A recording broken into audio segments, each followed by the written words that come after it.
Beleza, vou pegar uma água só. Claro. Tranquilo. Vou fazendo a introdução aqui, então. Beleza. Perfeito.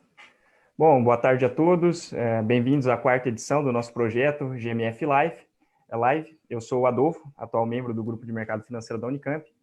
Gostaria de agradecer novamente a presença de todos na quarta live do GMF, em especial do nosso convidado, Alexandre Castanheira, por ter reservado um tempo em sua agenda para estar aqui conosco. Bom, novamente, separamos algumas perguntas para serem feitas ao nosso convidado de hoje, sendo que essas girarão em torno de dois principais temas: mercado de capitais, crédito e renda fixa, e venture capital, startups navegando em mares turbulentos. Ao término das questões selecionadas pelo grupo, serão escolhidas as melhores perguntas feitas por vocês ao longo de toda a transmissão, para serem dirigidas ao nosso convidado de hoje, nos minutos finais da live. Portanto, fiquem à vontade para tirar dúvidas através do chat. Dados os recados e explicado o formato da videoconferência, sem nos alongarmos muito, como vocês bem sabem, o nosso convidado de hoje, Alexandre Castanheira, fez carreira em grandes bancos nacionais e internacionais, como o Itaú Unibanco, hoje Itaú, Citigroup, HSBC e Morgan Stanley, percurso no qual ocupou cargos de liderança por anos. Head na área de mercado de capitais e renda fixa do Morgan Stanley, no Brasil, de 2011 a 2018, atualmente é sócio fundador da MTZ Capital, gestor especializado em energia e infraestrutura, e presidente do Conselho da Oito Tecnologia Jurídica, empresa presente no ranking 100 Open Startups Brasil 2018. Além disso, também é integrante do board da FEA Angels, uma rede de empreendedores, executivos e ex-alunos que fomenta o empreendedorismo no país. Muito obrigado por ter aceitado nosso convite. Alexandre, é um prazer tê-lo em um evento do GMF Unicamp. Obrigado a vocês. O Adolfo me caçou aí no LinkedIn, então foi realmente uma conversa interessante. Então é um prazer aí estar aqui e conversar um pouco com vocês aí sobre mercado, sobre o que está acontecendo e um pouco também sobre a carreira aí, como um pouco aí o que eu vivi, o que eu passei, que de repente a gente pode dividir essa experiência com vocês aí. Não, perfeito. Um abraço aí para o Guilherme, ex-membro do grupo, que nos recomendou você. Enfim, muito obrigado aí por ter aceitado o nosso convite, Alexandre. É verdade. Guilherme trabalhou com a gente lá no Morgan Stanley, cara, foi um estagiário aí na minha época aí, que a gente cruzou por um pouco tempo, logo depois eu acabei saindo, mas tem aí uma ótima impressão dele e quando ele cutucou aí a ideia de fazer, eu falei, tá bom, vamos fazer aí que vai ser legal. Não, que bacana. Bom, como de costume, sempre abrimos a live dando espaço para o convidado falar um pouco sobre a trajetória dentro do mercado financeiro, sua trajetória dentro do mercado financeiro, para o público que está nos assistindo.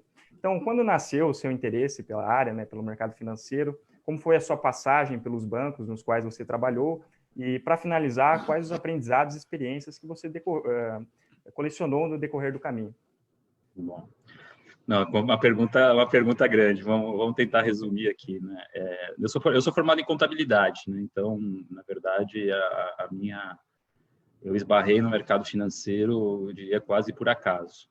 Então, eu estudei na Universidade de São Paulo, ciências contábeis, e aí logo comecei a trabalhar. No segundo ano, eu decidi participar de um programa de trainee numa empresa de auditoria, KPMG. E aí fui aceito aí no programa de trainee e no primeiro dia de trabalho me falaram assim, você vai lá para o grupo 2, né? Eu falei, tá bom, o que é grupo 2? Grupo de bancos.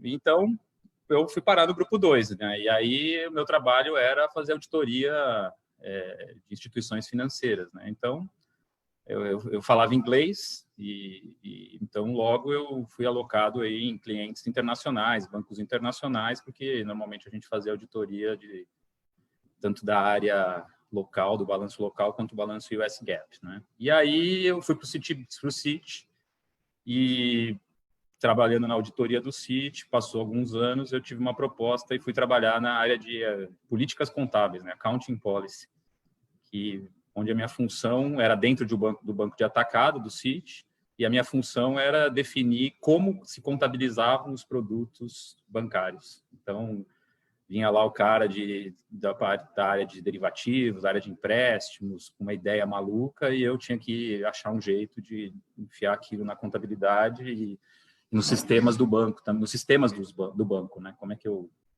controlo isso, né? Risco e tudo mais. E aí fiquei 3 anos nessa função, mas eu senti que não era o meu enfim, a carreira até funcionava, ia bem, mas não era não era aquilo que me realizava, né? Trabalhar ali numa função de... A parte que eu gostava era aqueles caras lá que vinham trazer as coisas para mim, né? Eu queria ser aqueles caras lá que vinham com as ideias, e que pensavam em produtos e que tinham soluções para os clientes. Então, essa foi a minha inspiração, assim. E aí eu comecei minha carreira muito cedo, comecei a trabalhar na KPMG, eu comecei a trabalhar com 19 anos, eu estava no segundo ano da faculdade. Depois eu me formei com 23, demorei para me formar por conta do trabalho, e, enfim. E aí, quando eu cheguei, eu já era sênior demais para mudar de área internamente no banco. As pessoas já me falavam, pô, isso é muito caro para eu apostar, tenho aqui um menino mais jovem. Então, com 20 e poucos anos, eu já estava numa trilha de carreira que eu precisava dar um passo.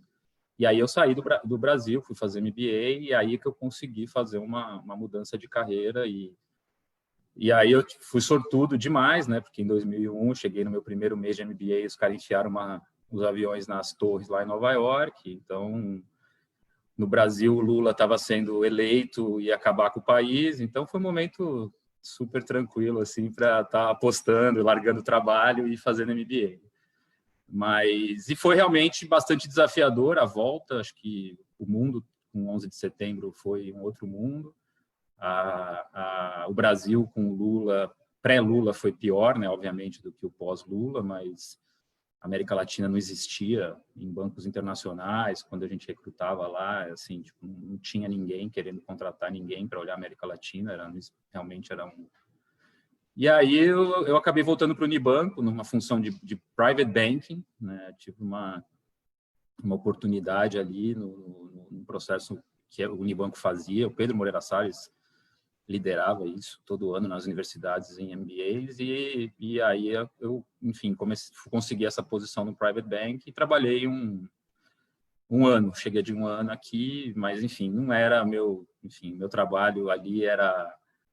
Às vezes eu pegava uma lista com nomes, então eu lembro de uma que era assim, os pilotos de Stock Car, né? Então, vamos ter um evento com eles. Aí eu tinha que pegar e ficar ligando lá para o Zeca Giafone, sei lá, uns pilotos lá famosos. Você quer abrir uma conta aqui? Não era aquilo, era um trabalho que eu não tinha, não era desse meio, enfim, não tinha não me realizava ali. E aí eu consegui voltar para o Citibank. Pessoas que me conheciam do passado, do meu trabalho lá, me trouxeram, e aí eu fui para uma área de produtos, na área de Trade Finance. Então, o que eu fazia? Estruturava empréstimo para financiar importação e exportação de produtos. É uma área muito grande em bancos internacionais, que hoje em dia normalmente está dentro de um grupo chamado nos bancos de Transaction Services, né? Envolve toda a parte de cash management, ou seja, o gerenciamento de dinheiro das empresas, né? Aplicação, pagamentos, recebimentos, cobrança, e envolve financiamento de fluxos comerciais também, tanto locais, quer dizer, desconto de recebível local, quanto internacionais. Você pode, quando você faz uma importação, você pode fazer um financiamento de importação, você tem um benefício fiscal. Quando você exporta, você pode financiar via pré-pagamento de exportação, você tem também benefícios de não pagar imposto. Enfim, então é um fluxo importante que os bancos têm áreas especializadas para fazer isso, e eu fazia isso. Fiquei praticamente um ano também fazendo isso, e aí eu fui para a área de clientes. Eu fui para os bancos, fazer um parênteses aqui, os bancos eles funcionam em matrizes, é produto e cliente. Numa vertical tem produto, na outra tem cliente. Então eu trabalhava em Trade Finance, a minha área era uma área de produtos, e eu atendia todos os clientes de diversos segmentos do banco, ou você pode ser especializado em determinados segmentos, vendendo aquele produto. Então, quando tinha uma dúvida, quem negociava o contrato era a área de produtos, quem define o preço é a área de produtos, a área de clientes aprova o crédito. Então, é assim que funciona, mais ou menos, de forma genérica, a estrutura de bancos. E aí eu mudei para a área de clientes. E aí eu cuidava dos clientes e meu objetivo era maximizar a receita e retorno daqueles clientes com diversos produtos do banco. Então eu fiquei nessa... E aí foi onde foi onde a minha carreira se desenvolveu pela maior parte dela. Então isso foi em 2004, quando eu Eu tinha carteira eu fazia aviação, fazia papel e celulose, fazia conglomerados, então eu cobria Embraer, Votorantim, Aracruz, enfim, empresas que não existem mais também. E depois eu segui nessa carreira até 2011. Isso eu fui para o HSBC, aí eu já tocava a diretoria no Citibank, eu já tinha assumido uma diretoria dentro dessa divisão, cuidando de infraestrutura, químicos, metals and mining, Petrobras, óleo e gás, enfim, era bastante coisa. Depois eu saí, o Citi, nesse momento, foi o momento do Citi durante a crise financeira, que foi uma experiência também, no mínimo, educativa, viver essa fase do banco que você trabalha internacional está quebrando. Então, assim, a gente viveu ali um período ali difícil, mas logo depois eu fui para o HSBC, quer dizer, o HSBC acabou levando um time todo do Citibank, inclusive meu chefe, em 6 meses, e depois de um tempo eles acabaram me fazendo uma proposta e o time do Citi acabou sendo transferido para o HSBC na área toda de Corporate Bank. Então, do Head, que era o Marcelo Marangon, que hoje é o CEO do Citi no Brasil, voltou de agora, né, para lá, e todos os diretores dessa área era todo mundo do Citibank. E aí fiquei um tempo no HSBC, 2 anos, e aí eu comecei a fazer muita coisa em parceria com bancos de investimento, né? A gente estava no momento de óleo e gás, no momento de Eike Batista, no momento de OGX, enfim, o Brasil estava booming, e eu tinha bons relacionamentos com os bancos de investimento, e aí eu acabei indo para o Morgan Stanley numa dessas conversas aí, de uma transação que a gente estava fazendo juntos. O cara do outro lado a gente tinha uma relação de anos aí, e a gente acabou funcionando, e aí eu fui para a área de mercado de capitais, voltei para produtos. Então, aí eu já fazia toda essa parte de estruturação de dívida, derivativos para clientes, para corporativos. Então, basicamente, eu não tinha mais uma divisão, então eu fiz, nos anos de Morgan Stanley, nos 8 anos de Morgan Stanley, fiz transação para a empresa de cassino, a proteína, avião, usina de açúcar, energia, enfim.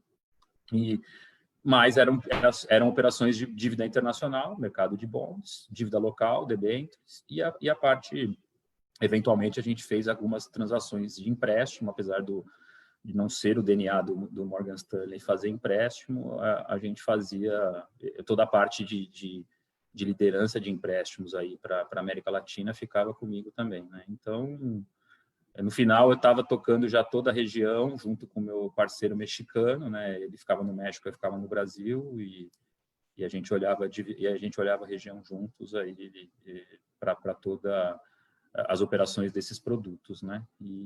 Então, assim, eu quis falar um pouco porque eu acho que passa por várias etapas, né? Acho que a carreira, acho que tem uma base, acho que é importante pensar sempre nessa base, né? Tem áreas de back-office, áreas de crédito, áreas de M&A ou investment banking, elas te geram 2, 3, 4, 5 anos de um foundation, uma base muito forte, sólida, para você poder aí ter essa flexibilidade. As habilidades são muito parecidas nas diferentes funções. Claro que com o tempo a função de liderança te dá mais flexibilidade, né? Então é mais fácil você liderar. Mas no meu caso sempre foi uma área comercial, né? Então, assim, os meus clientes de banco corporativo, meus clientes de trade finance continuaram meus clientes no corporate, ou deixei de falar por 2, 3 anos, de repente encontrei eles no Morgan Stanley, ou eles mudaram de empresa. Então, era mais ou menos a mesma, no meu caso, era muito relacionamento e sempre foi muito galgado na parte de renda fixa. Quer dizer, ainda que eu tivesse clientes que a gente fez M&As, eu não era envolvido diretamente no dia a dia das transações, das negociações. E no caso de equity também, era a mesma coisa. Eu tive clientes na época de corporate que a gente fez IPOs, fizemos operações de follow-ons, mas não, aí o pessoal de produto tocava isso diretamente e eu participava muito mais na parte comercial, negociação, e quando dava problema, né, aí liga pro gerente, né? Não é sempre assim, no banco, na pessoa física, na pessoa jurídica também. Então, quando dava problema, aí o cara ligava para mim, olha, preciso que você participe aí de uma conversa aí, né? E normalmente era para resolver, dar notícia ruim para os clientes, né? Mas eu achei legal contar um pouco, porque tem um pouco desse elemento aí de trajetória e um pouco de vários pedaços aí da indústria financeira que eu passei ao longo da minha vida. Perfeito, Alexandre. Bom, de novo, pessoal, prazer aqui. Espero que todo mundo esteja bem em casa. Eu sou o Pedro Souza. Ainda voltando aí para essa parte da sua trajetória, Alexandre, acho que uma das coisas que bastante gente até vem conversar com a gente é sobre trabalhar em um banco internacional. Até mesmo a Sara comentou sobre algumas diferenças que às vezes um banco internacional tem com relação a um banco nacional, que é mais fechado aqui no Brasil. Então, eu queria saber, tipo, como você comentou mesmo, você trabalhou mais na parte de renda fixa, até especialmente no Morgan. Queria saber como que foi um pouco focado no Morgan, essa experiência em trabalhar em um banco internacional, e se sua rotina você sentiu depois de toda essa experiência que você passou por todos esses locais, se era muito diferente do que você sabe que seria se você trabalhasse, por exemplo, num banco nacional, e como era um pouco sua rotina, como você fazia, até mesmo essa parte que você descreveu aí por último seria interessante. Não, tá bom. Não, eu acho que o Banco Internacional enfim, como tudo na vida, você tem prós e contras, né? Então, acho que você tem uma estrutura normalmente global que te dá força, né? Que te dá apoio. Então, praticamente, você, pensando aqui, olhando para o Morgan Stanley, que eu acho que HSBC, Citi eram bancos internacionais, mas já tinha uma presença maior no Brasil, já eram bancos que tinham uma vida própria praticamente aqui dentro do Brasil, né? Então, você tinha a parte ruim do internacional, a burocracia, tinha que pedir a bênção para lá, mas você tinha muita já estrutura já local, né? Então, já era praticamente... O Morgan Stanley foi já um banco onde eu tinha mais que usar a estrutura global, então eu acho que isso te dá essa força, mas te traz desafios de coordenação, de você ter que realmente conseguir atrair as pessoas para a tua região, né? Então, você está brigando com... eu, por exemplo, durante muito tempo, a gente tinha financiamento de projetos. Era um tema, para cá, para o Brasil, muito importante. Todas essas plataformas da Petrobras, a gente no Morgan Stanley fizemos, enfim, transações que hoje quebraram, mas, enfim, eram plataformas enormes que estavam arrendadas para a Petrobras, e eu precisava de um especialista de projetos, né? Eu tinha que fazer ele não ir para a Ásia, não ir para a Austrália e estar no Brasil, né? Então, isso acaba sendo um desafio. E eu acho que você tem o cliente espera de você um pouco o que aquela marca de banco te realmente ela transmite. Então, você tem que entregar aquele produto para o seu cliente. Então, quer dizer, um banco internacional não pode, numa reunião, você tem que ser transparente, você tem que ter a tua visão muito técnica, muito bem embasada, você tem que ter uma ética de negócios entendeu? É isso que os clientes esperam, né? Então a parte de confidencialidade, quer dizer, no mundo de mercado de capitais, no mundo de M&A, quer dizer, você não pode sair por aí falando, sabe, cansei de estar em avião e estar ouvindo o cara na minha frente, puta, legal, bom, então tal dia sai o negócio, cliente tal. Então, isso são coisas que acabam, você sendo criado num banco internacional, você raramente faz, aquilo é um mantra, né? E como outros ao longo da vida, mas que te preparam para uma ética profissional, te dão uma capacitação, te dão uma formação que, mesmo fora, hoje, obviamente fora desse mundo no meu dia a dia, muito disso continua, você está dentro de você e você busca, e você, do outro lado, você quer ter o mesmo nível, o mesmo padrão, né? Então, o Banco Internacional é isso, tem momentos que a sua remuneração não vai estar exatamente alinhada com a performance do seu negócio, do seu país, porque o Brasil ganhou, a América Latina ganhou, mas o global ferrou.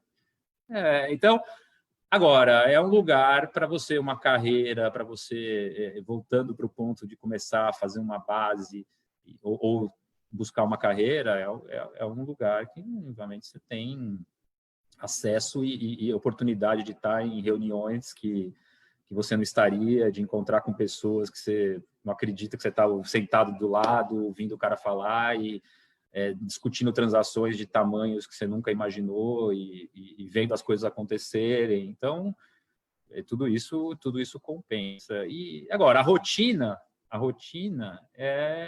de um banco internacional, ela é, por exemplo, muito centrada na matriz. Então, a tua vida, no meu caso, já como um cara mais de liderança, eu tinha que estar muito fora, muito em Nova York, por razões de clientes, mas por razões administrativas e RH e estratégicas, eu tinha que estar também. Então, esse é um elemento do estilo de vida que, enfim, pós-pandemia, agora não sei como é que vai ser, mas era bastante sacrificante e você tinha que fazer, porque você tem que estabelecer relações com as pessoas, você tem que tomar um drink, você tem que almoçar, você tem que... É um nível de... Então, isso é muito diferente da carreira do Banco Internacional, esses aspectos do dia a dia mais centrado lá fora e pedir bênção, enfim, para aprovações, normalmente tem um nível aí de escrutínio que você tem que explicar para alguém que não conhece muitas vezes o seu país, ou que de repente muda de estratégia. Então, você tem... É isso. Um amigo meu fala, você quer ser cabeça de rato ou pata de elefante? Depende, no Banco Internacional é a pata de elefante. Então, não dá para você querer ser ágil como um ratinho, né? Muitas vezes... E aí é isso. Agora, a rotina do dia a dia de banco, ela depende muito de área para área. Eu acho que você tem as funções de trading, que são funções intensas das 7, 8 da manhã até as 5, 6 da tarde. E o dia a dia, receita todo dia, né? Então, como é que funciona o dia a dia? Todo dia você chega, e aí, ganhou quanto hoje? Então, bom dia. Hoje eu ganhei tanto, amanhã eu perdi tanto, perdi por isso, eu ganhei por aquilo. Bom, e agora? Hoje vai ser assim. É um dia a dia, é isso, é posição, é ler relatório, cenário, enfim.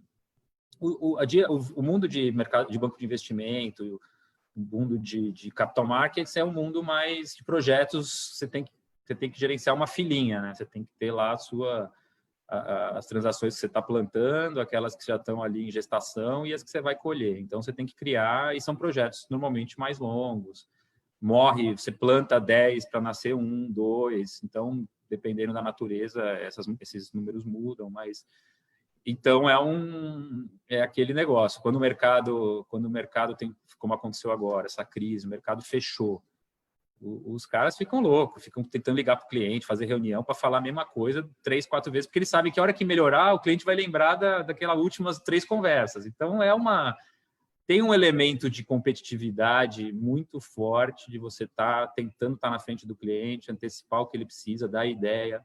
Então, gera um ambiente um pouco paranoico. Legal.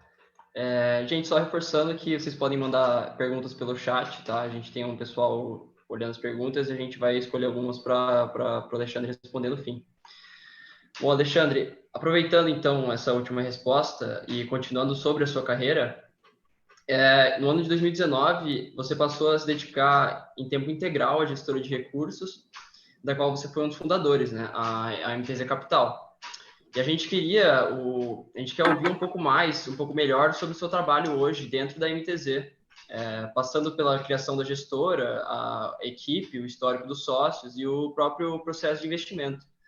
E, por fim, como a sua rotina hoje se contrasta com a sua antiga rotina dentro do banco. Tá bom.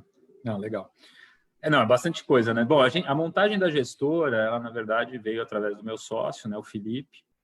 Ele capitaneou isso e ele estava na Goldman Sachs até 2017, começo de 2017. E aí, enfim, já saiu naquele momento e o primeiro passo foi a gente participar de um leilão de transmissão de energia, né? Então, nossa tese era investir em ativos reais ligados a setores de baixa volatilidade, baixo risco, porque a taxa de juros ia cair, então, obviamente, taxas de retorno a gente ia conseguir capturar esse benefício nesses ativos, né?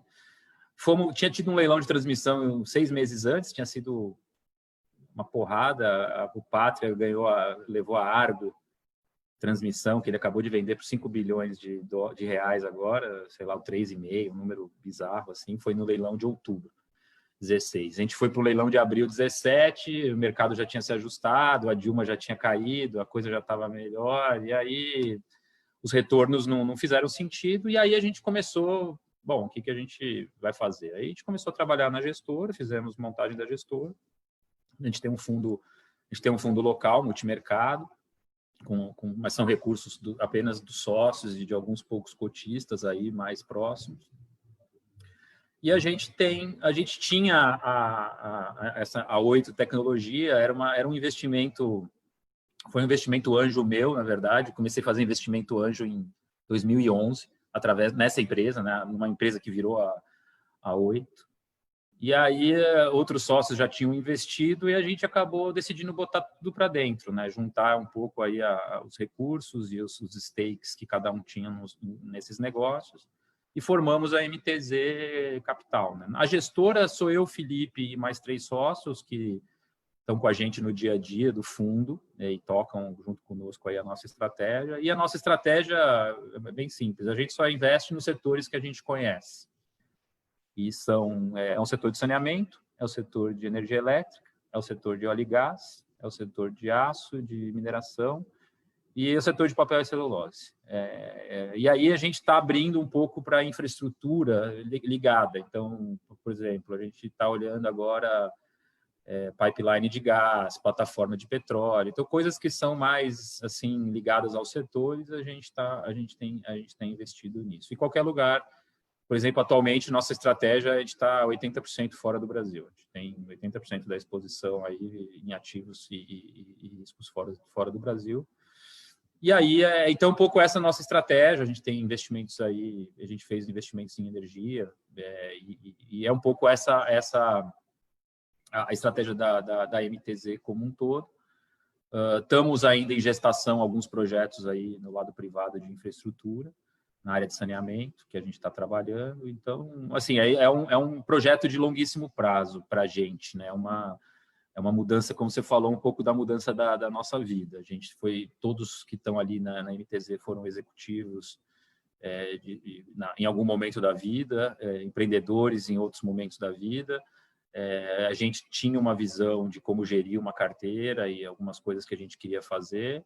E a gente enxerga uma oportunidade no setor privado, principalmente em saneamento no Brasil nesse momento, que a gente tem capacidade e competência para explorar, e é isso que a gente está se preparando. Então, a MTZ, ela tá aí ela é um negócio, obviamente, muito pequeno, a gente tem um time, somos 5, 6 pessoas dedicadas à MTZ, a gente tem equipe de saneamento, a gente tem uma equipe a gente tem um time na 8, né? A gente tem sócios na 8 também, então a 8 é uma empresinha que roda redonda, mas tem uma estrutura própria e está bem estruturada, e a MTZ tem esse projeto aí como o nosso futuro, né? E aí a vida é mais flexível, né? Hoje é uma vida diferente, mas assim, intensa em muitos momentos também, né? E eu acho que você escolhe um pouco mais o que você vai gastar seu tempo. Acho que eu tinha menos controle da minha agenda quando eu trabalhava como executivo. Eu tinha que gastar tempo em coisas que eu não queria, e eu era obrigado, eu tinha que, para agradar alguém, porque era importante politicamente, porque meu chefe estava lá, porque o chefe do meu chefe vinha. Então, quando você tem isso, é um pouco, voltando lá atrás, jantar, happy hour, café da manhã, viagem para ficar um dia e voltar. É um pouco um estilo de vida que você tem uma disponibilidade. No meu caso, comercial, eu era cliente, então se o cliente ligasse, falava, e era típico, Petrobras era esse cliente, ligava sexta-feira, 7 horas da noite, olha, parabéns, a gente quer fazer o bonde na segunda-feira de manhã. Então, assim, não importa o que você tem que fazer no final de semana, o que você ia fazer, isso aí, tinha que fazer todo o trabalho e estar em Nova York segunda-feira, 7 horas da manhã. Então, um pouco essa é a diferença da vida hoje. Então, hoje, se eu tenho que trabalhar, eu vou trabalhar, eu decido, viro à noite, mas não tem mais esse descontrole da agenda que acabava sendo talvez o padrão da minha vida, né? Eu sempre fui o cara que estava no telefone na praia, na festa de criança. Putz, escolhe. Eu fiz call, em Noronha, no bug, entendeu? Na montanha, entendeu? É isso. Essa era um pouco da minha vida, um estilo de vida que você trabalhava, sei lá, 14 horas por dia, em média. Pelo menos. Alexandre, só elucida para os nossos espectadores o que significa investimento anjo. Ah, legal. Investimento anjo enfim, fala-se muito aí nas startups, né? Então, são essas empresas novas que hoje a gente consegue financiar, né? Então, no mundo de taxa de juros alta, no mundo onde o Brasil não tem estabilidade, era muito difícil imaginar startups, né? E acho que nos últimos, talvez, 15 anos, esse mercado mudou muito e hoje o primeiro dinheiro, né, que vem lá alguém com uma ideia e fala, pô, eu quero fazer uma empresa disso, esse primeiro dinheiro é o investidor anjo que dá, né? Quase um dinheiro, um dinheiro a fundo perdido, mas é onde o empreendedor precisa de alguma coisa para ver se o negócio dele funciona, para ver se tem alguma chance daquela ideia virar alguma coisa. E aí, normalmente, o fluxo de investimentos passa pela primeira fase, que é esse investimento anjo, e aí você tem, normalmente, capital semente, que já é uma fase um pouquinho maior, e aí você vem na série A, série B, série C, conforme a empresa vai crescendo, esse recurso são valores maiores e fundos específicos que investem em cada uma dessas fases, né? O investidor anjo normalmente são pessoas físicas, e eu acho que aqui no Brasil, recentemente, eu vi um crescimento absurdo. Como eu disse, eu comecei a investir nisso em 2011, né? No que é a 8 tecnologia hoje, e desde então eu fiz alguns investimentos em outras empresas, mas assim, a quantidade de empresas e a quantidade de interesse de dinheiro investido em startups realmente se multiplicou nesses últimos anos, e foi daí que nasceu um pouco a provocação do FEA Angels, e eu acabei ajudando aí, apoiando o pessoal lá para fazer a fundação desse grupo de anjos, que a ideia é isso. Lá na FEA, os alunos a gente faz um pitch por mês, tem uma pré-seleção que o conselho do FEA Angels faz, as startups passam, e aí tem um grupo de 60 associados que tem dinheiro para investir, e acho que foram acho que 8 ou 9 empresas, está um ano e pouquinho o FEA Angels, já fizemos 8 ou 9 investimentos, não a gente, não é um fundo, né? O FEA Angels é só uma entidade, mas os associados do FEA Angels fizeram 9 investimentos em 9 empresas dos pitches que a gente acabou... e, obviamente, as coisas estão melhorando em termos de qualidade da nossa capacidade aí. Mas, assim, esse é um negócio meu mais, assim, pessoal, né? Acho que não tem nem nada a ver com a MTZ. A MTZ tem o mundo ali. Isso aqui é uma coisa que eu acabei, por interesse... por ter, enfim, acabado aparecendo a oportunidade de começar a investir em startup, e é um mundo que eu gosto, e hoje acabo apoiando aí de uma certa maneira aí num pedaço pequeno do meu tempo, para falar a verdade, é onde eu gasto nesse tipo de iniciativa, mas foi aí um pouco do apoio do FEA Angels no começo, que eu acabei dando. Legal. Mudando o foco agora um pouco para atualidades e o cenário que a gente está vivendo, né? O cenário macroeconômico. A quarentena ela tem durado muito mais do que qualquer pessoa poderia ter imaginado no Brasil. No Brasil, principalmente, que a gente começou muito antes e vai acabar muito depois. Inclusive, também, algumas pesquisas recentes indicam que há uma estabilização do número de infectados pelo novo coronavírus. Desculpa, que essa estabilização só vai ocorrer em agosto. E, enquanto isso, o país deve encerrar o ano com uma queda de 8% do PIB, o maior recuo da história, e uma das maiores quedas entre os países emergentes, de acordo com as projeções do FMI, do Banco Mundial. Desculpa, do Banco Mundial, não do FMI. FMI não é a mesma coisa. Além de uma dívida pública na casa de 90% a 100% do PIB, o que acende um alerta muito grande sobre o risco de insolvência. Dado isso, E dado o seu histórico de crédito, qual é a sua avaliação sobre o atual cenário brasileiro, Alexandre? Tá bom. Eu estou mais otimista aí que o FMI, né? Não muito, mas assim, eu acho que o cenário de queda de 8%, na nossa visão, na nossa projeção, não parece ser o mais adequado. A gente acha que a economia teve o pior momento em abril, né? Então, acompanhando os dados, se você acompanhar dados aí, frequência mais rápida, né? Você vê que já foi o pior momento de venda de varejo, de tudo. Curiosamente, tem duas coisas que me intrigam. Venda de material de construção, na verdade, está hoje maior do que pré-pandemia. E venda de supermercado, obviamente, está maior, né? Então, essa aí não é surpresa. Mas, e os outros, obviamente, serviços apanhou demais. Então, é onde o que menos recuperou, mas a gente começa a ver realmente consumo de energia melhorando, a gente começa a ver mobilidade aumentando. Então, eu acho que o pior já foi. Então, o mercado estava precificando esse 8, 7, 8, e eu acho que a gente vai começar a ver o mercado voltar para o 5. Então, mas de novo, essa é a minha opinião.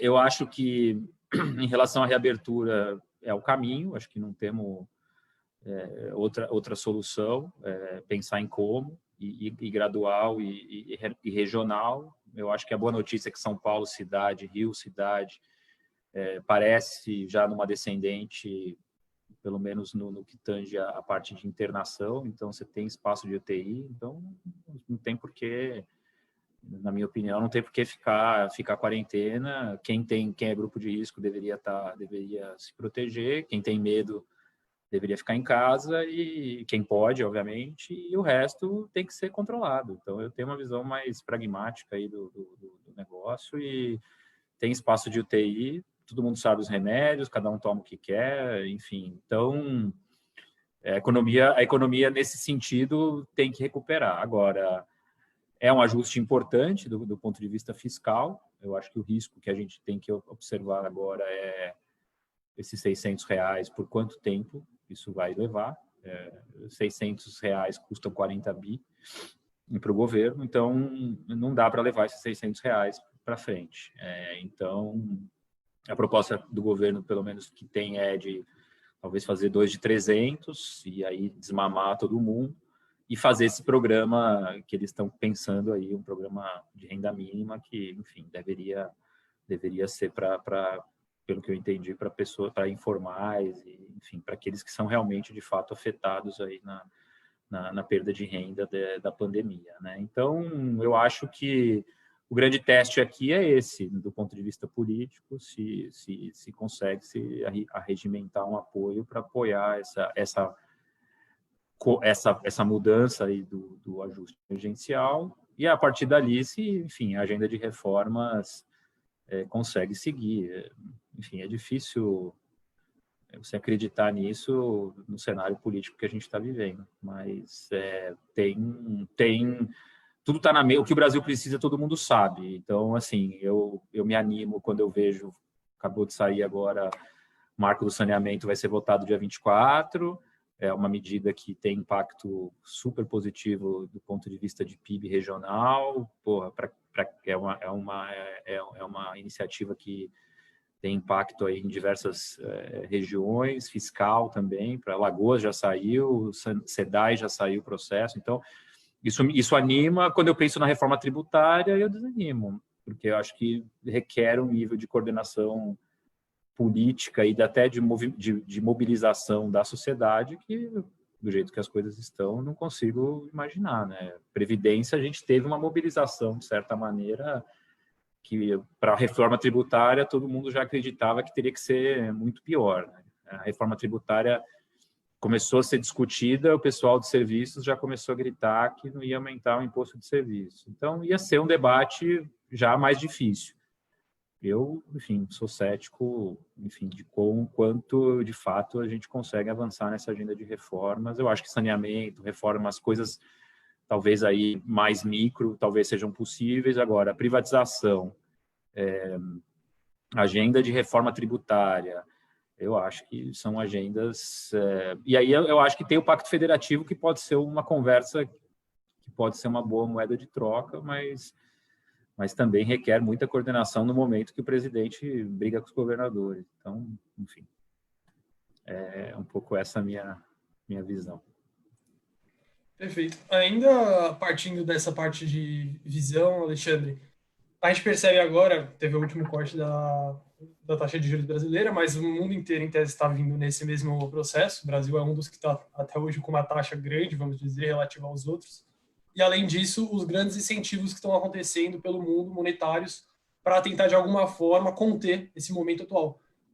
Eu queria a sua opinião exatamente sobre isso. Qual você acha que é o real efeito que isso vai ter na economia e se, de alguma forma, esses incentivos e esses cortes estão tendo esse objetivo bem claro e estão conseguindo atingir esse objetivo, ou se você acha que o tempo que essas empresas estão tendo que passar por isso vai ser afetado demais e até mesmo com esses incentivos terão que ser feitos muito mais incentivos para conseguir manter o que todos os bancos centrais, tudo tá querendo fazer, né, nesse momento atual.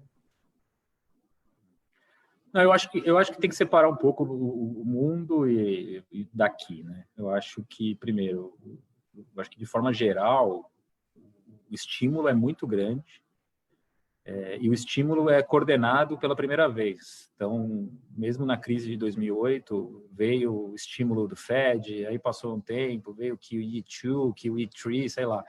Depois, a Europa veio depois com as medidas dela. Enfim, e o Japão já estava numa situação, enfim, meio complexa, entrando na crise. Então, eu acho que o que é diferente dessa vez é que veio uma bazuca do Fed, veio uma bazuca do Treasury americano.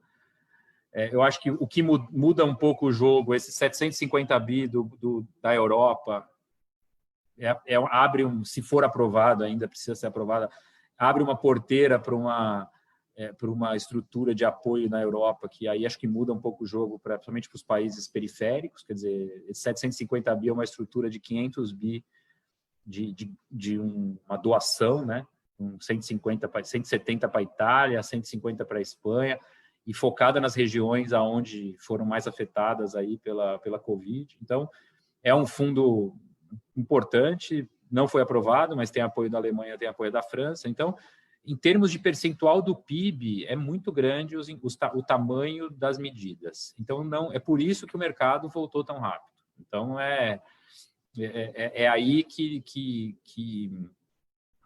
a conta do mercado, porque você fala, cara, um incentivo de 20% do PIB, peraí, tá bom, vai cair 20% do PIB, caiu 25%, sei lá quanto vai cair no mês, né? Então, eu acho que eu acho que sim, funciona. Eu acho que no Brasil, eu acho que as medidas do Brasil, na medida do que foi possível, foram bem feitas. Eu acho que do Banco Central, principalmente, eu acho que precisou de liquidez e aí foi colocada a liquidez. Então, eu acho que acho que a experiência do Roberto ali na tesouraria acho que foi importante e acho que foi isso que ele... Foi um tamanho importante, ele fez liberação de capital para banco, ele liberou essa história de renegociação, não ter que aumentar a PDD, ele deu liquidez, ele permitiu que os bancos descontem os empréstimos, então está recomprando empréstimo. Então, ele fez... O Fed deu uma linha para os bancos centrais também de dólar, que foi importante para também a liquidez do dólar. Então, assim, eu acho que as medidas foram, eu diria...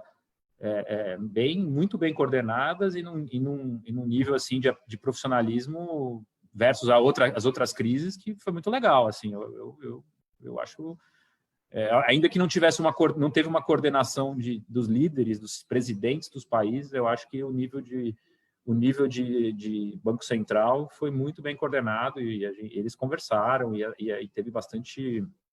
Eu acho que isso tem bastante peso. No Brasil, eu acho que percentualmente, o tamanho que o Brasil podia fazer era menor. Tem a questão da operacionalização do crédito chegar nas empresas.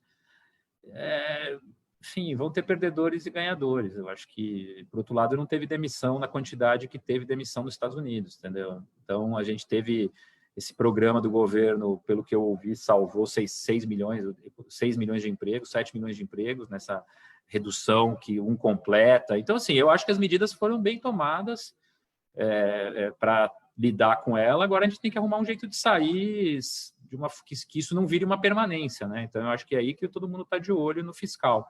Esse 92, que talvez vire 95% do PIB, precisa mostrar uma trajetória de retorno a onde estava, aos 60, 70. Agora, o contraponto é que o juro também está ridículo. Então, assim, o meu custo de dívida hoje para o país vai cair vertiginosamente. Então, vai ter um benefício no fiscal, que é a economia de juros só por essa taxa. Agora, a gente precisa manter a taxa baixa. E é isso que hoje não acontece. Se você olhar a curva de juros como ela está formada, nós estamos falando de 2,25 aqui, nós estamos falando de 7,5 lá no 10 anos. Então, o Brasil, isso reflete a preocupação que os investidores têm com o crédito brasileiro.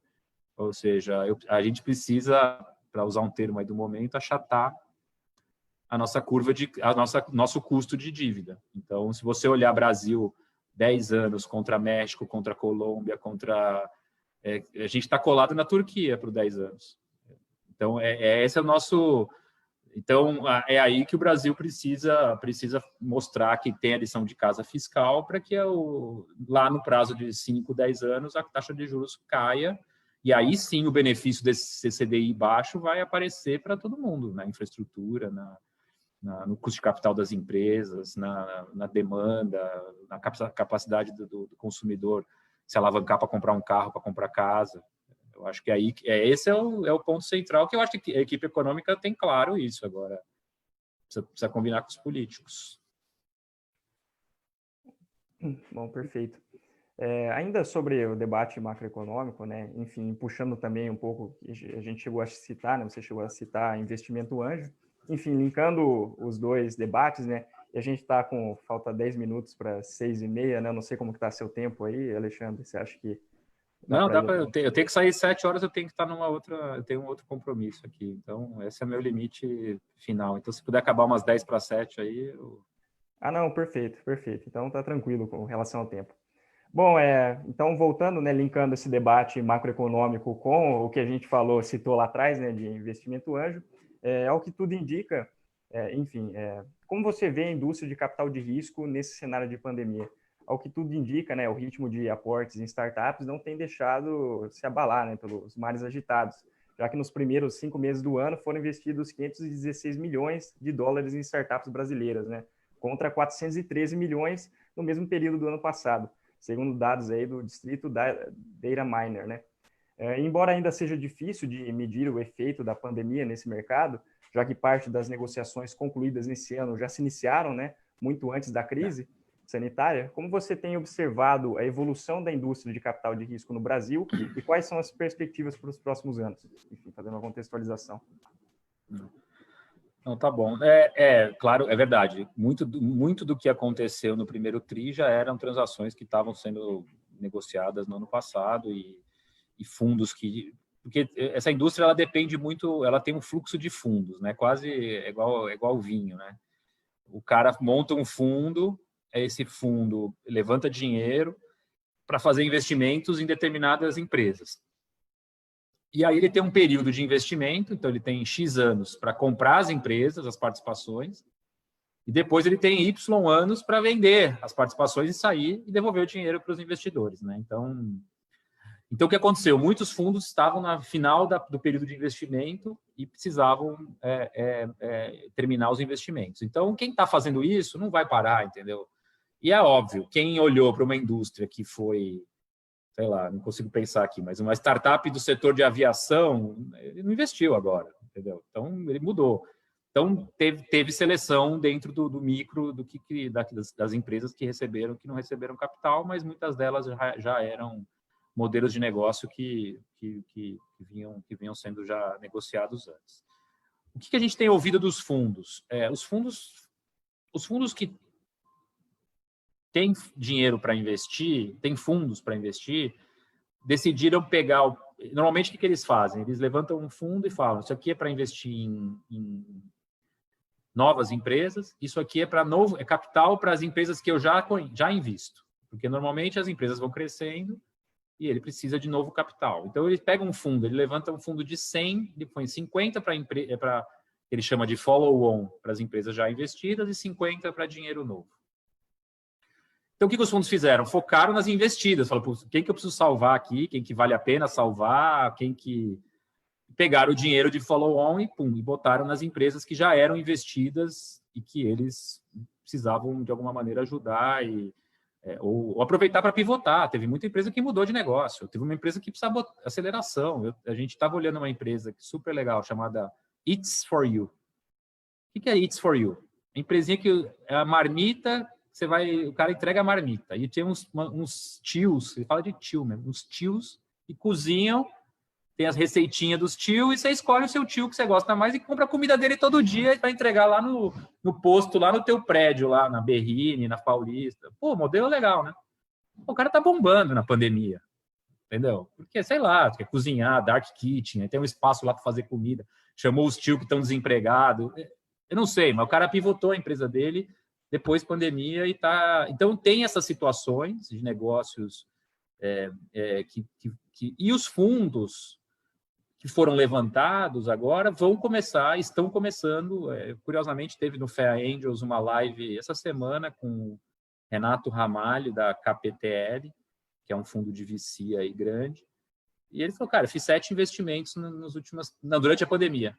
Eu fiz 7 novos investimentos durante a pandemia. Todo mundo remoto, papapá, mas assim, por quê? Tem um fundo que ele precisa entregar, o período de investimento dele acaba em dezembro.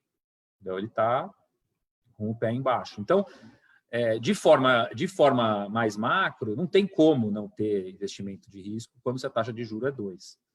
Então, a gente volta para o cenário de, mesmo com 5, com 7, uma parte do teu portfólio, de grandes endowments, fundos, seja lá o que for, fundo de pensão, deveria estar em risco.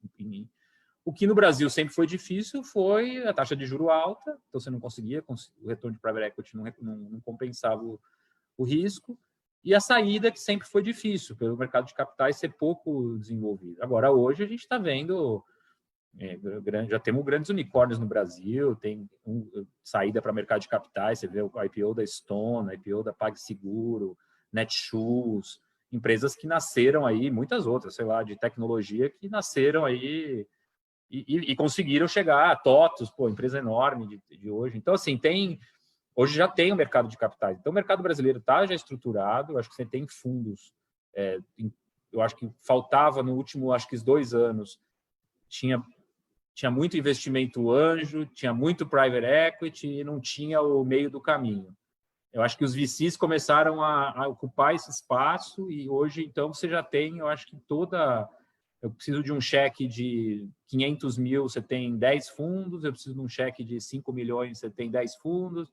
Eu preciso de um cheque de 20 milhões, você tem 5 fundos. Então, assim, eu acho que você já tem toda uma estrutura para o empreendedor captar e conseguir crescer o negócio E é isso, com a taxa baixa eu acho que vai continuar, não vejo como. E é isso que a gente tem ouvido dos caras aí, dos CASECs, dos fundos internacionais também. O Brasil é muito grande para ser ignorado.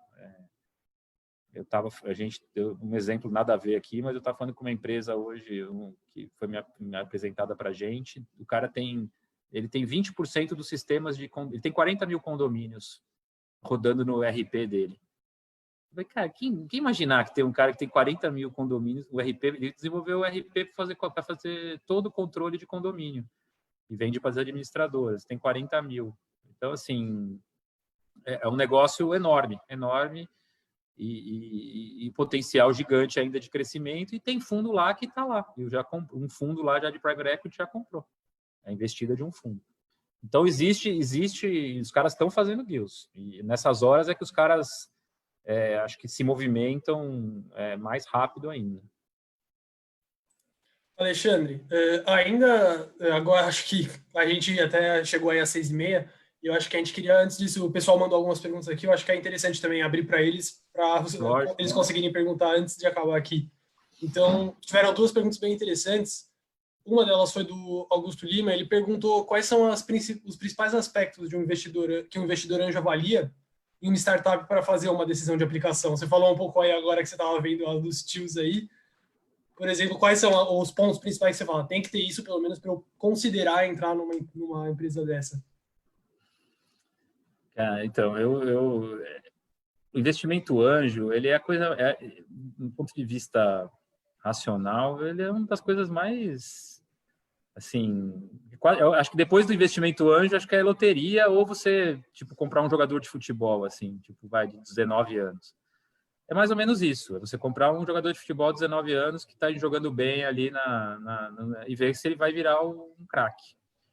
Então, assim, eu acho que existem várias questões no investimento anjo, mas, assim, a minha recomendação é, assim, olhe para setores que você entende.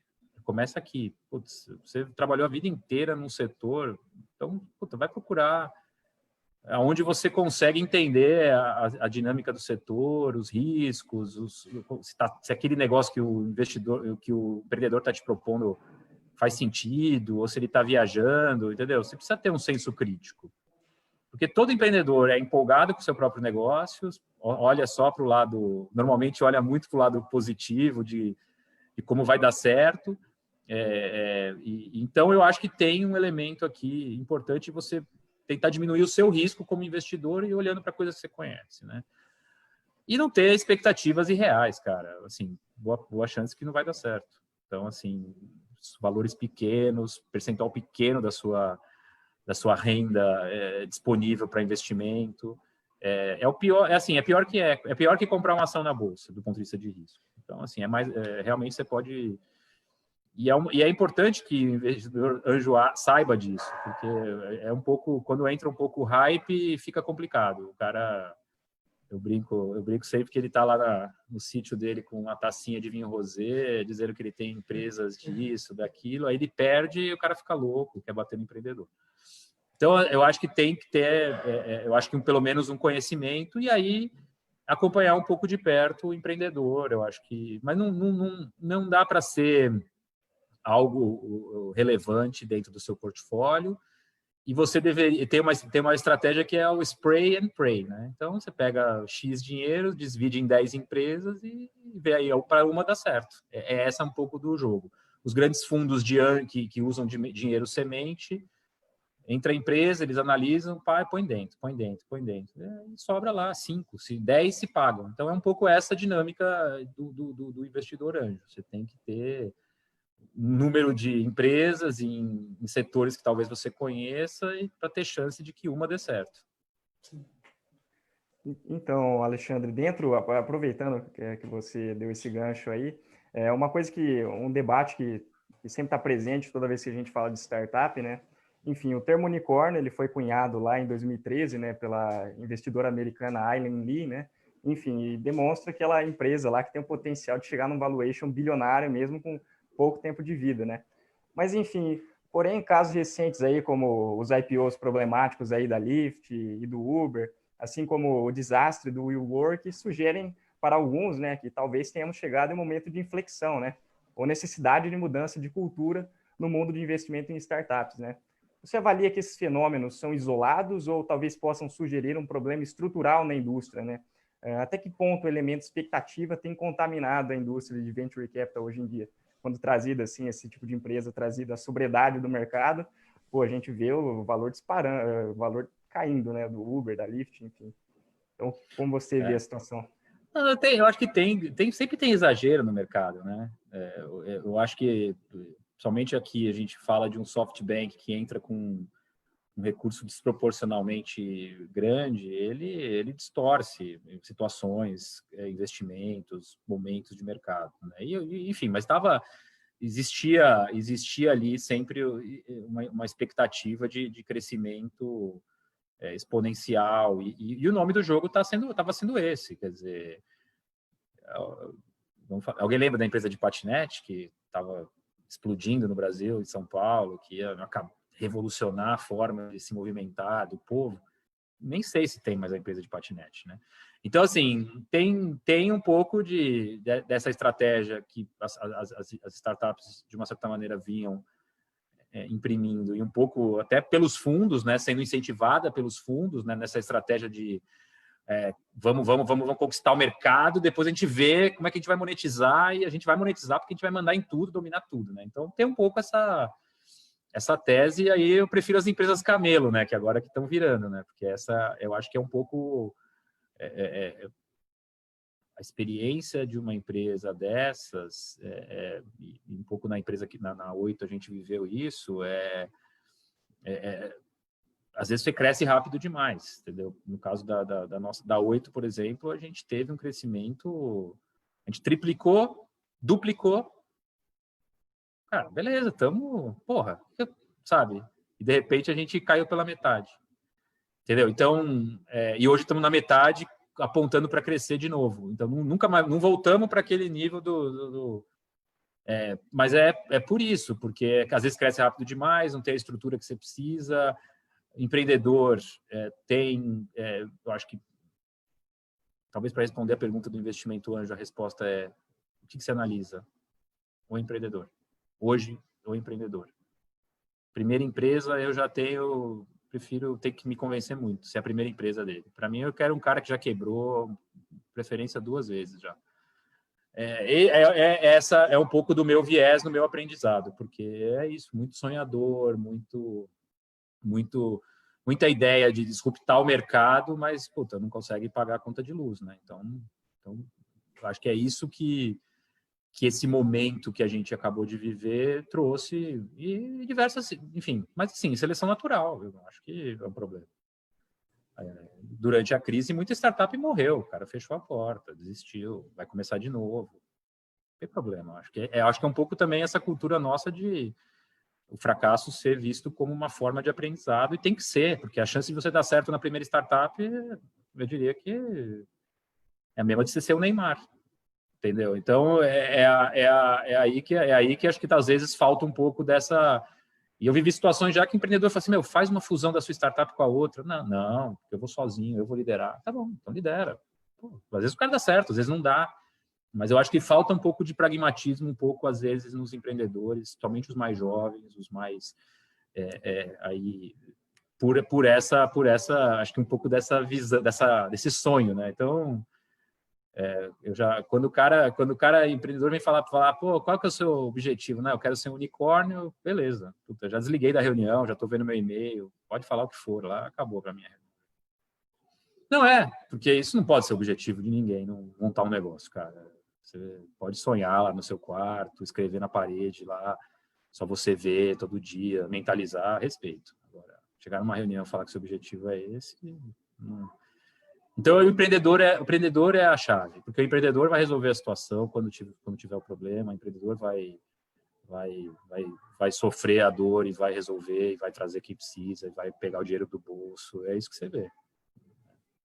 E só fazendo uma observação aqui, apesar do senso comum, né, dizer que, pô, a maioria dos empreendedores é o cara que largou a faculdade lá, falou, não quero mais estudar, enfim, vai lá, abre a empresa, monta aí uma Microsoft, um Facebook da vida.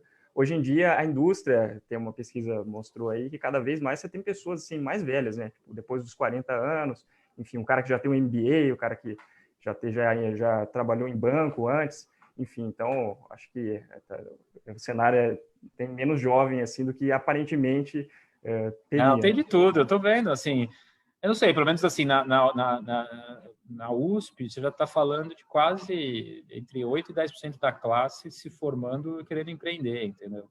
Algo que, na minha época, não era assim. Mas tem muita gente, assim, mais velha que tá embarcando nessa enfim. Acho que é para tentar construir uma coisa que você acredita. Acho que todo mundo tem um pouco dessa vontade, né? De falar, pô, eu vi tanta coisa, tive que aguentar tanta coisa, tive que... muitas vezes não tive a minha voz ouvida nas organizações grandes. Então, eu acho que as pessoas têm pelo menos as que eu converso, tem um pouco essa motivação, assim, mas não é para todo mundo, né? Tem gente que, puta, beleza, não, imagina.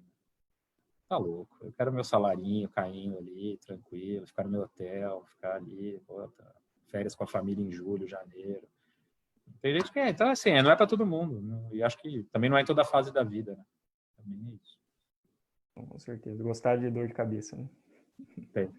Aventurar um pouquinho. Bom, vai fazer, Pedrão? Então, eu já tá 6h40, eu não sei se a gente abriu Faz outra a pergunta do João. a pergunta do João. Eu ia fazer exatamente isso. Tem só mais uma pergunta que a gente vai fazer, então, para te deixar livre depois, Alexandre. Não. Que o João comentou assim, ele viu que a MTZ Ambiental busca participações nos setores de saneamento básico.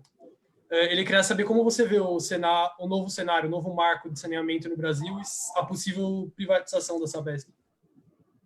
Tá. Não, eu acho que, para mim e para a gente, o saneamento já passou da hora, né? Eu acho que tem exemplos aí, situações que realmente é vergonhoso a situação que vários lugares do Brasil enfrentam. Então, eu acho que o marco do saneamento, o grande problema desse negócio é porque a briga que tem é para proteger as estatais ou não proteger as estatais. E por quê que quer dizer proteger as estatais? Porque, pela lei atual, o município pode contratar uma estatal sem nenhum processo de concessão, sem nenhum processo de licitação. Então, liga lá para o governador e contrata. Então, o novo marco, e as metas, né? Existe uma lei que foi feita pelo Serra, né? Que colocava as metas de universalização do saneamento básico e do tratamento de esgoto no Brasil para 2030. Não vai ser cumprida. E não vai ser cumprida por quê? Porque as metas dos contratos são totalmente desconectadas com o que é o mundo real. Então, você precisa ter metas físicas. Qual é a meta? 100% das casas brasileiras precisam estar conectadas no esgoto. Deveria ser uma meta, talvez impossível de atingir, claro, mas então tem que ser uma meta física. Então, eu acho que o marco do saneamento vai resolver a questão das métricas, de qualidade, que todas as empresas têm que cumprir, seja estatal, seja privada, não importa, seja municipal, porque hoje tem 3 entes, tem a estatal que opera a cidade, tem o município que opera a sua própria concessão de saneamento, que já municipalizou pela última lei, e tem concessões privadas, por exemplo, Niterói e outras aí pelo país. Então, essas 3 vão ter que cumprir as mesmas métricas. Então, por que a de saneamento não precisa investir e a de saneamento estatal não precisa investir e a privada precisa? Então, ele vai nivelar as obrigações regulatórias e vai, acho que, permitir esse enquadro dos programas para que sejam ou renovados pelas cidades ou vão ser licitados, que vai permitir esse investimento que o setor precisa, que é estimado em 500 bilhões de reais para você universalizar. Água é até melhor, mas esgoto, o problema do Brasil é esgoto, né? Captação e tratamento de esgoto. Então, esses são 500 bilhões que vão precisar de investimento que precisam ser feitos, né? Então, assim, eu vejo 5% do setor hoje é privado, o restante é estatal. Nós estamos falando de 5 mil municípios no Brasil. Então, assim, para mim vai ser uma onda de infraestrutura, como foi a de rodovias, como foi a de aeroportos, como foi a de portos. Eu acho que vai ser uma onda elétrica, vai ser uma onda... Só que vai ser uma onda grande e eu acho que vai ser até relativamente rápido, porque a demanda fiscal dos municípios só aumentou. Então, eu acho que eles têm interesse em servir bem a população. Então, eles não querem mais o jogo da estatal, necessariamente. Eles querem... Muito desses prefeitos novos, dessa nova geração, está de fato a fim de fazer uma política tipo básica. Pega o dinheiro, entrega o serviço para a população e sou eleito por isso. Então, a gente vê muito esse interesse no serviço de saneamento, até porque impacto em saúde e a próprio recurso da concessão traz aí muito benefício para o município, né? Então, estamos animados e apostando nisso aí como talvez uma onda legal para o Brasil aí surfar nos próximos anos. Legal. Uma pergunta sucinta. Eles querem finalizar. Bom, vou puxar. Não, vai lá, pode, acaba. Perguntinha. Pode responder bem rapidinho. Se você vê o MBA atualmente mais como uma oportunidade de mudança de carreira ou também se acrescenta bastante para quem quer continuar na mesma área?